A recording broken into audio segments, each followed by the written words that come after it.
Goeiemôre, liewe gemeente.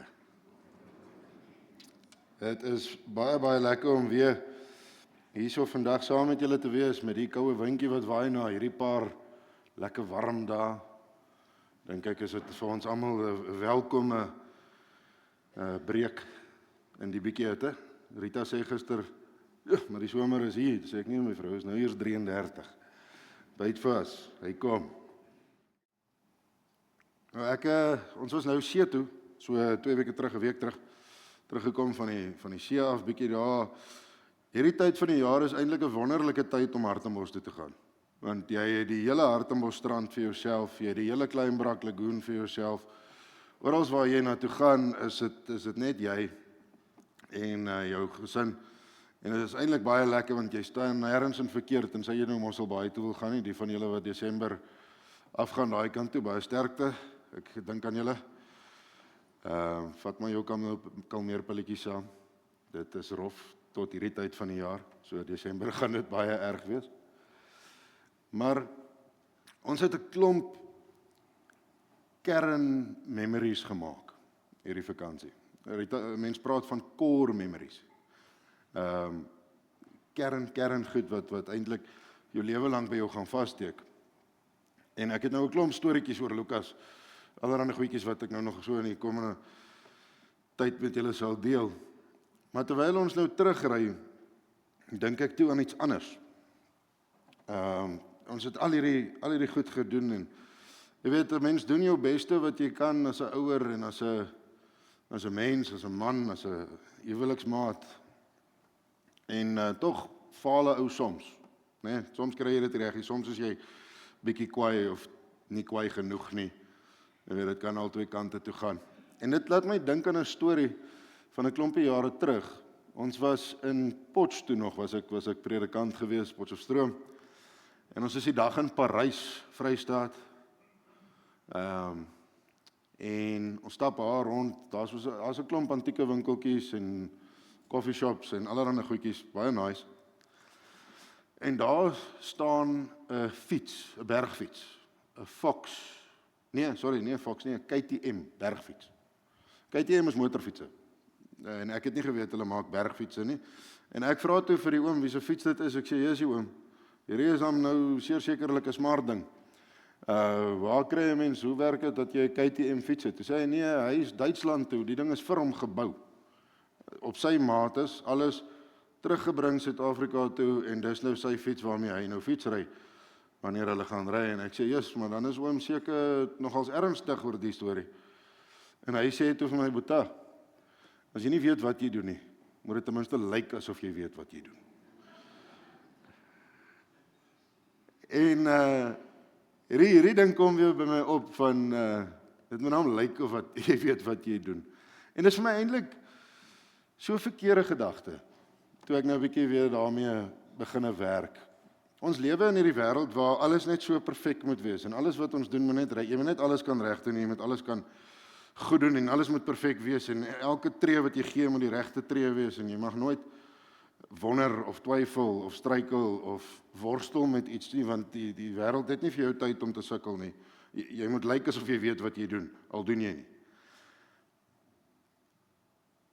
Maar daar's aan die ander kant van dit vir my 'n geweldige bevryding gewees die dag toe ek besef ek hoef nie alles te weet nie. Ek hoef nie alles te kan doen nie. Ek hoef nie altyd perfek te wees nie, want ek is nie perfek nie. Maar tog, binne in my worstelinge, binne in my struikelinge, binne in my probeer die beste, die regte ding doen, het die Here my so onbeskryflik lief. Binne in alles wat ek is, wat dalk verkeerd is, wat sleg is, wat mooi is, wat lekker is, nooi die Here my en hy trek my vas. So ja, as jy nie weet wat jy doen nie, moet dit lyk of jy weet wat jy doen. Maar ook nee, want die Here ontmoet ons net soos ons is. En hy het ons lief net waar ons is. Familie, goeiemôre.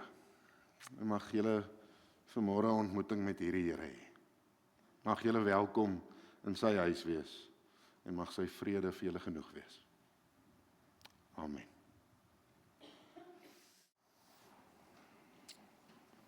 Ons lees, of gaan nou oor so 'n oomblik lees uit Matteus 18 uit, Matteus 18 vers 21 tot 35.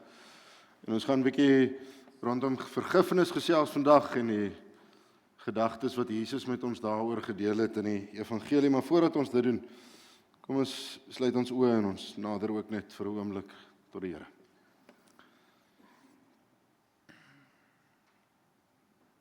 Here, soos ons sing dat U 'n God van vrede is, ons sê ons dankie Here dat U dit werklik vir ons is.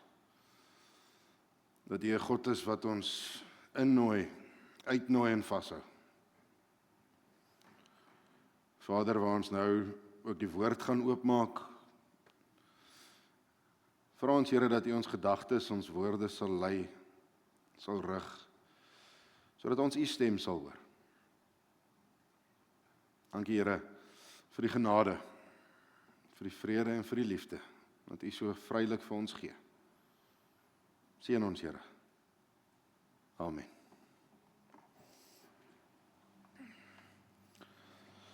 Ons lees uit die 2020 vertaling uit Matteus 18 vers 21 tot 35. Ek lees vir ons hier vanaf vers 21. Toe het Petrus nader gekom en hom gevra: Here, hoeveel keer sal my broer teen my sondig en ek hom vergewe? Tot 7 keer toe? Jesus antwoord hom: Ek sê vir jou, nie tot 7 keer nie, maar tot 70 maal 7 keer. Daarom is die koninkryk van die hemel soos 'n koning wat rekenskap van sy slawe wou eis. Toe hy hulle skuld begin nagaan, is een wat 10.000 talent, net so vinnige onderbreking, die talent was die grootste geldeenheid wat jy gehad het in die antieke tye van hierdie. Dit is 10.000 talent vertaal oor na 'n onmenslike bedrag geld. Dis al wat jy hoef te weet. Hulle het nie 'n presiese som gemaak al, dink ek nie, maar dit is verskriklik baie geld wat hierdie ou geskuld het. Toe hy hulle skuld begin nagaan, is een wat 10.000 talent verskuldig was na hom gebring. Omdat hy nie kon terugbetaal nie, het die Heer beveel dat hy, as ook sy vrou en kinders en alles wat hy besit, verkoop word en dat die skuld so terugbetaal moes word. Die slaaf het toe voor hom op die grond neergeval, laag voor hom gebuig en gesê: Wees geduldig met my en ek sal u alles terugbetaal. Die heer van daardie slaaf het hom innig jammer gekry, hom vrygelaat en sy skuld vir hom kwytgeskeld. Maar toe daardie slaaf uitgaan, het hy een van sy medeslawe gekry wat hom 100 denarius geskuld het. Hy het hom aan die keel gegryp, gewurg en gesê: Betaal terug wat jy skuld. Sy medeslaaf val toe neer en smeek hom: Wees geduldig met my en ek sal jou terugbetaal. Maar hy wou nie.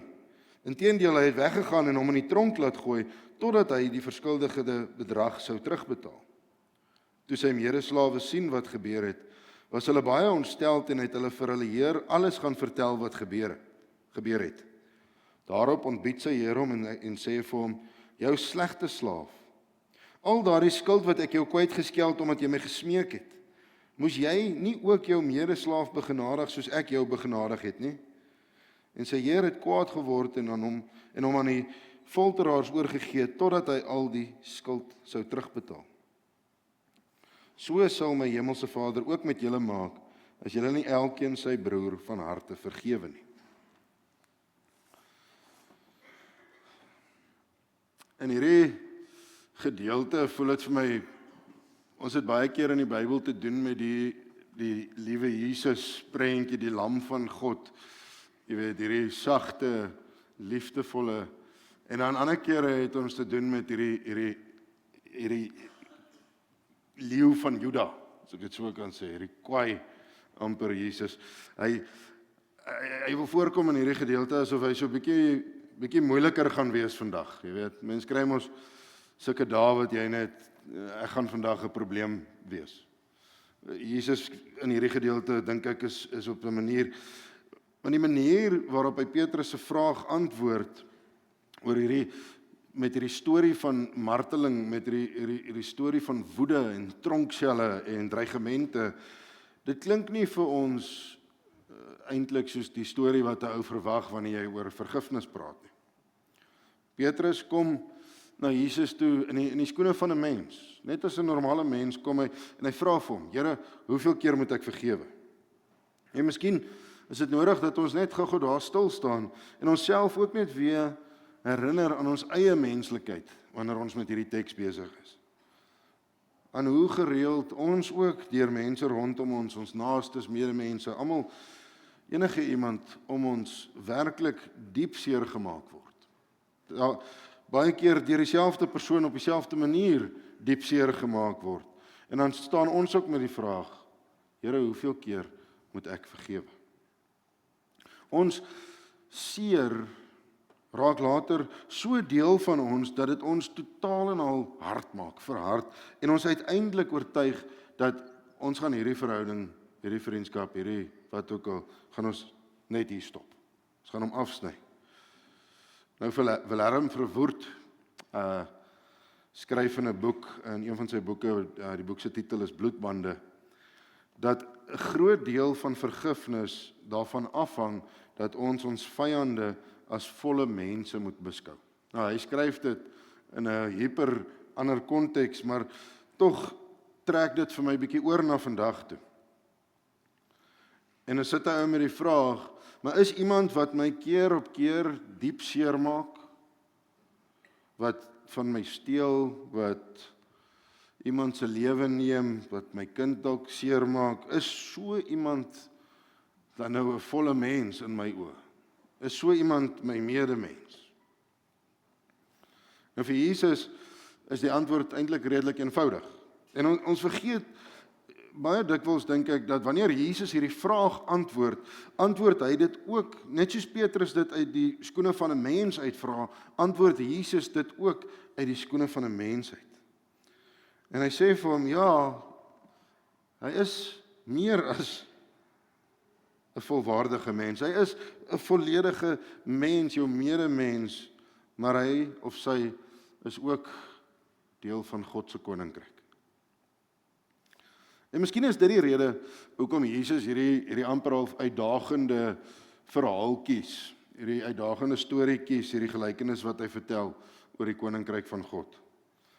Want in hierdie storie lees ons dat hierdie ou wat nie wou vergewe nie, die ou wat vergewe is wat nie wou vergewe nie, word oorgegee tot marteling. Nie net tronk nie, marteling. En dit gee vir ons dalk 'n kyk in hoe ernstig Jesus voel oor vergifnis, wanneer hy daaroor praat. Want dis hierdie selfde Jesus wat aan die kruis gehang het en gesê het: Vader, vergeef hulle, want hulle weet nie wat hulle doen nie. En familie, ons weet dit, ons vind onsself gereeld in Petrus se skoene. Aan die kant van die een wat verontreg is, wat seer gemaak is. En dan is dit vir ons bitter moeilik om Jesus se opdrag hier uit te voer. Want ons wil nie oor en oor vergewe nie. Ons vergifnis het amper half 'n vervaldatum. Dit raak op. Maar die ander kant van vergifnis is ook daar. En dis wanneer ons in die skoene van die amptenaar staan, hierdie slaaf staan. Die een wat geld skuld en wat voor die koning gaan pleit dat hy vergewe moet word. En wanneer ons in daai skoene staan, verander die prentjie. Dan verander ons manier hoe ons dink oor vergifnis sommer baie vinnig. Ek wil amper sê ons raak op 'n manier amper al vraatsig vir die ontvangs van ander se vergifnis, as dit na ons kant toe moet kom. Ons is geneig om so knaand daarop aan te dring dat ander mense ons moet jammer kry. Hulle moet ons situasie tog maar net verstaan. Hulle is ons dalk verkeerd. En dat hulle ons sonder huiwering maar net weer moet vergewe.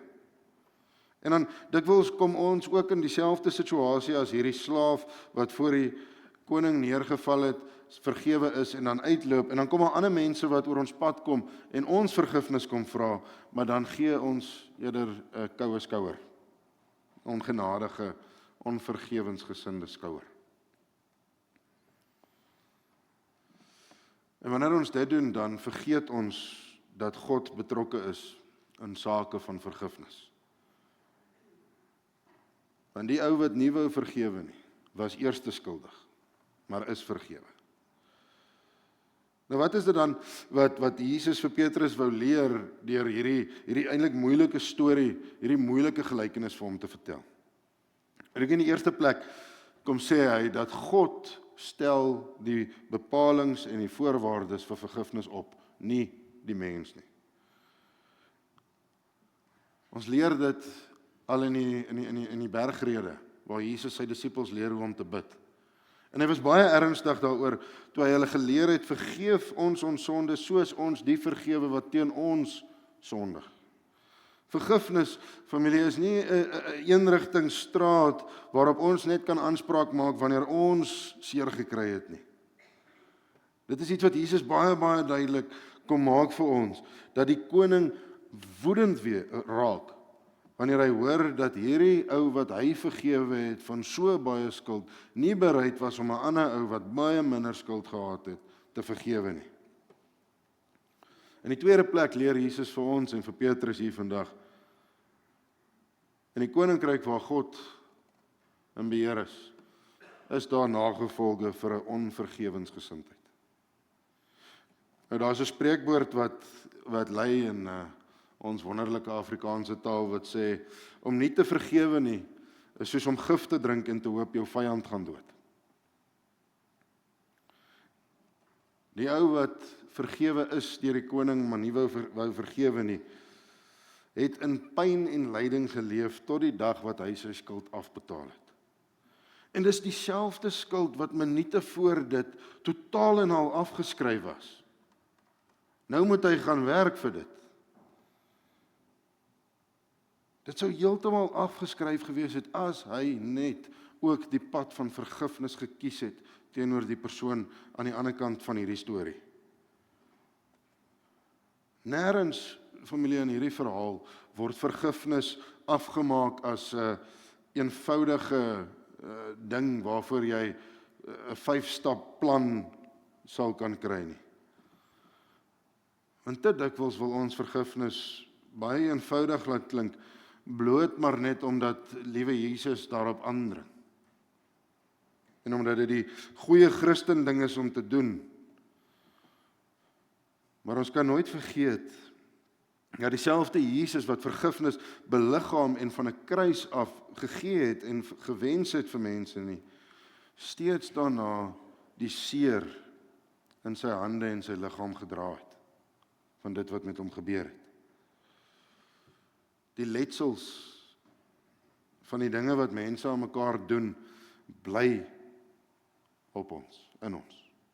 Dit word deel van ons lewensreis op 'n manier, maar dit word ook ons plig om hierdie letsels een vir een aan te spreek en te laat heel word deur mense, soos Jesus sê, van harte te vergewe. Maar ons bly mos net mens. Soos Petrus wens ons dat ons kon stop. Jy weet, dat ons kon stop by 7 en kon sê, weet jy, ons het nou regtig probeer. Ek het nou regtig my kant probeer bring hierso, maar nou is ek klaar. Maar so 'n verstaan, so 'n kyk na vergifnis toe, loop uit op 'n lang lewe van seer, van oop wonde wat ons saam met ons moet dra. En daarom kom Jesus en hy sê, maar dis julle plig om te vergewe. Dis julle opdrag om onder die leiding van die Heilige Gees vergifnis uit te leef. Al is ons natuur om woede te koester, om kwaad te bly, om ons eie verlossing na te jaag, maar niks genade vir die ander rondom ons te wil gun nie, is dit ons plig om dit te beliggaam. En ons leer ken ware vergifnis in die voorbeeld van Jesus, wanneer hy uit genade uit aan die kruis vir ons hang. Efesiërs 2 lees ons, Paulus sê, julle is inderdaad uit genade gered deur geloof. Hierdie redding kom nie uit julleself nie, dit is 'n gawe van God. En familie, soos wat ons nie weet wat liefde werklik is totdat God dit vir ons skenk nie, so ken ons ook nie genade en vergifnis sonder dat God dit aan ons wys nie. Maar ek wil afsluit met 'n geskiedkundige storieetjie. In antieke Rome, en hierdie is nou nogals rof gewees toe ek dit nou hoor hiervan en 'n bietjie oplees daaroor. Dit klink maar vir my 'n bietjie rof. In antieke Rome is die slagoffers van moordenaars baie dikwels aan die persoon wat hulle vermoor het, se rug vasgemaak. En die straf vir die feit dat jy iemand anders se lewe geneem het, is dat jy moet rondloop met hierdie liggaam vasgemaak op jou rug terwyl hierdie liggaam besig is om te ontbind. Ja, dit klink terrible. So jammer vir die beeld. Jou misdaad, die feit dat jy iemand se lewe geneem het jou oralheen gevolg waartoe jy gegaan het.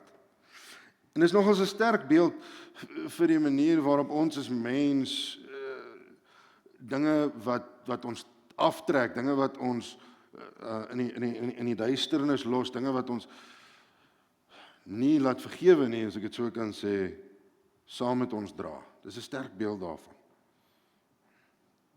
In hierdie gelykenis wat ons gelees het in Matteus 18, stel Jesus dit duidelik dat die een amptenaar wat 10.000 talent, wat 'n onskatbare hoeveelheid geld geskuld het, en die ou wat 100 denarius geskuld het, wat wêrelde uitmekaar uit is van hoeveelhede, daai skuld is nie groter as die ene nie.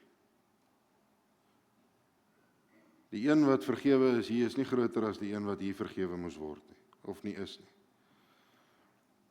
En familie, indien vergifnis dan nou 'n opdrag raak, as ons hierdie so reg verstaan, soos om nie moord te pleeg nie, soos om lief te hê, soos om allerlei ander goeders te doen, is dit ons taak, ons werk as gelowiges om ontslae te raak van die liggame wat aan ons vasgebind is.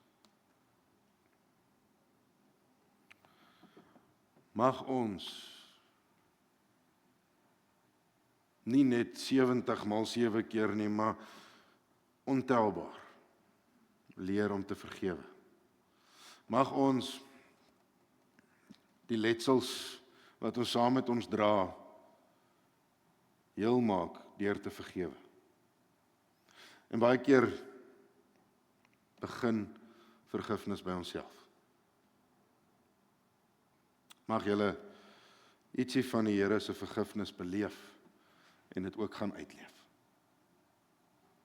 Amen. Kom ons bid saam.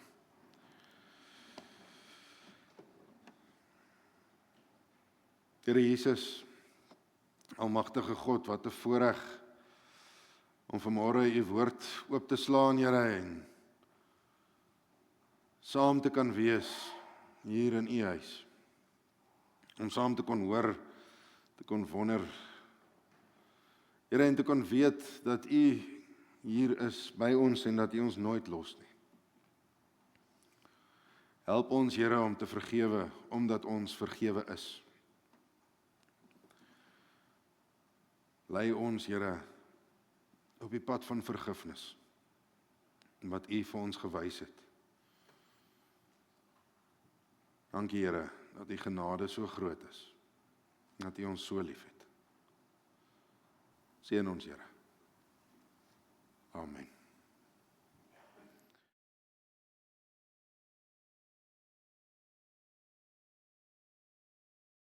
Smile net. Genade. Het lyk so kwaai op hierdie dag, jong. Gemeente, ons het die voorreg om vanmôre hierdie twee jong manne hier by ons gemeente te verwelkom. Jong manne wat nou die laaste tyd 'n pad deurgeloop het, wat van ander ruimtes af oorgekom het, hier na ons gemeente toe en deur die pad van volwasse kategese gegaan het tot op hierdie dag waar ons nou die volwasse blydenisaflegging kan doen. En CJ het ons die wonderlike voorreg om hom te doop ook vanmôre. So dis wonderlik om hierdie oomblik met julle te deel. Nou, kerels, ons het nou gepraat wat ons moes praat, en gesê wat ons moes gesê het, en gevra wat ons moes gevra het. Ek weet nie of ons al die antwoorde gekry het nie, maar ons het dan vrek naby gekom. Maar die openbare belydenis van geloof is ingestel om 'n geleentheid te bied om persoonlik voor God en die gemeente rekenskap van julle geloof te gee. So antwoord julle dan nou ook op 'n manier op God se beloftes in die doop. In die doop, CJ, verseker ons dat ons aan God behoort.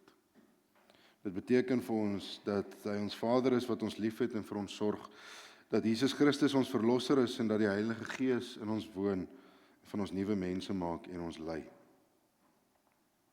En dit geld vir almal van ons, vir jou wat nou gedoop gaan word en vir jou wat reeds gedoop is. Om belydenis van geloof af te lê, beteken dat jy met die mond bely wat jy in die hart glo, naamlik dat Jesus Christus die Here is.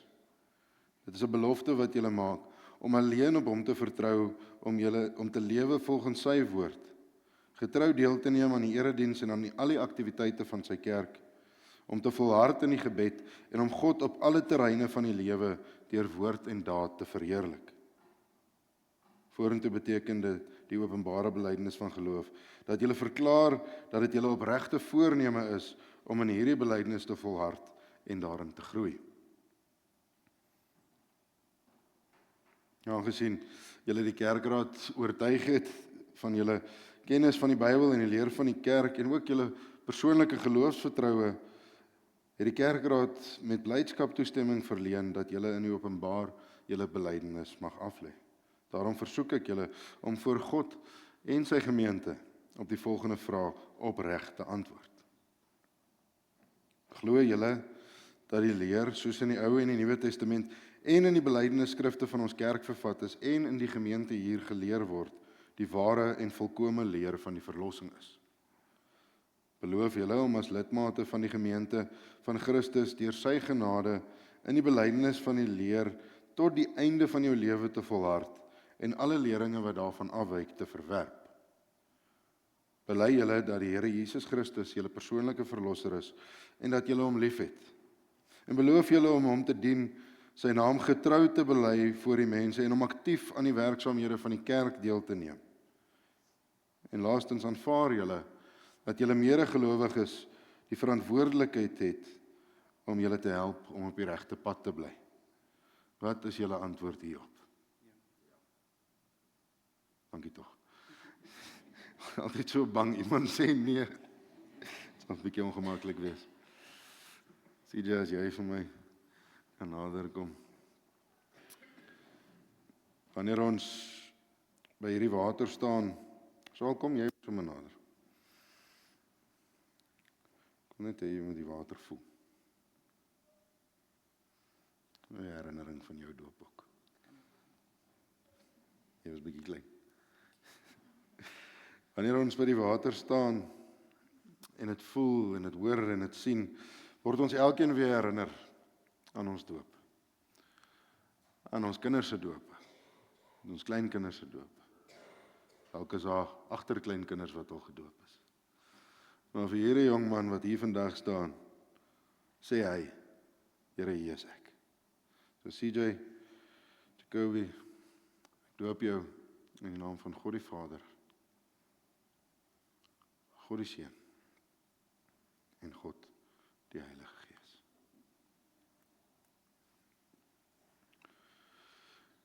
Dit is vir my 'n wonderlike voorreg om vir julle twee manne te sê welkom.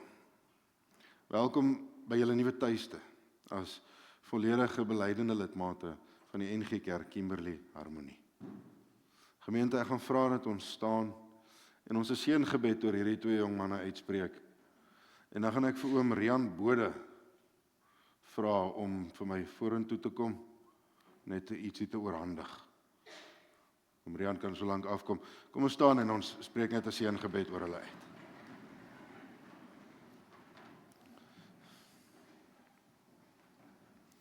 Kom ons sluit die oë. Dankie Here, dat wanneer ons hier kom staan en weer ons eie belydenis, ons eie doop, ons kinders, ons geliefdes se dope kan onthou,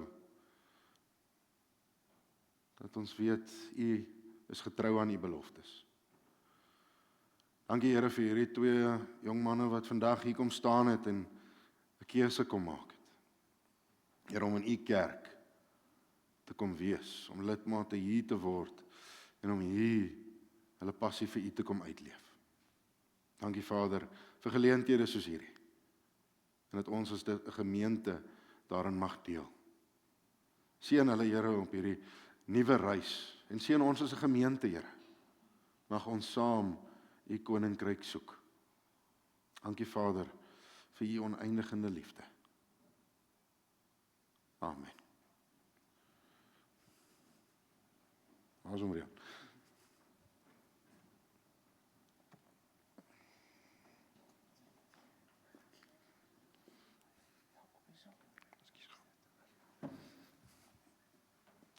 Ek gee vir julle hierdie Bybel, die Bybel in praktyk. En ons hoop en bid dat dit julle op julle reis vorentoe baie sal help. Baie dankie. Ontvang die seën van die Almagtige. Mag die genade en die vrede van die Here Jesus deur julle spoel soos riviere van lewende water. Mag sy vergifnis vir jou 'n werklikheid wees en mag jy gaan vergewe omdat jy vergewe is. Mag jy die lig vir hierdie donker wêreld wees. Amen.